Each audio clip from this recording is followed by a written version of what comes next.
కనెక్షన్కు మార్చి 31 లోపు కేవైసీ పూర్తి చేయని పక్షంలో ఏప్రిల్ నుండి సిలిండర్ బుకింగ్ నిలిచిపోయే ప్రమాదం ఉంది. ఇరాన్ యుద్ధం కారణంగా ఏర్పడిన అంతర్జాతీయ చమురు సంక్షోభం దృష్ట్యా గ్యాస్ దుర్వినియోగాన్ని అరికట్టేందుకు కేంద్ర ప్రభుత్వం బయోమెట్రిక్ ఆధార్ ధృవీకరణను తప్పనిసరి చేసింది. దీంతోపాటు పాన్ కార్డ్ నిబంధనల్లో వస్తున్న మార్పుల వివరాలు తెలుసుకుందాం. ఆర్థిక సంవత్సరం ముగింపునకు మరికొన్ని గంటలే మిగిలి ఉంది.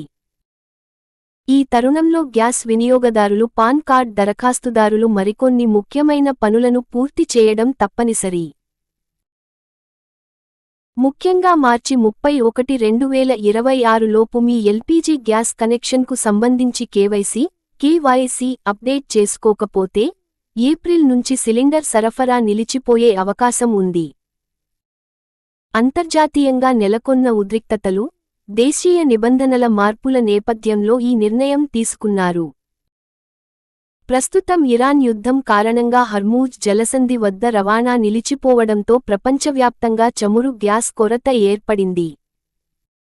ఈ సంక్షోభం భారత్పై కూడా ప్రభావం చూపుతోంది. ఈ పరిస్థితుల్లో గృహ వినియోగ గ్యాస్ సిలిండర్లు పక్కదారి పట్టకుండా అర్హులైన వారికే అందేలా చూడటం కోసం కేంద్ర ప్రభుత్వం బయోమెట్రిక్ ఆధార్ ధృవీకరణను బయోమెట్రిక్ ఆధార్ ఆథెంటికేషన్ తప్పనిసరి చేసింది.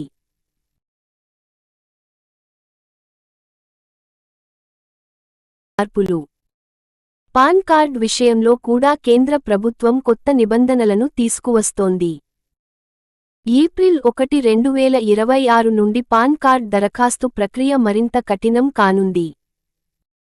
కేవలం ఆధార్ కార్డును గుర్తింపు చిరునామా పత్రంగా సమర్పించి పాన్ కార్డ్ పొందవచ్చు.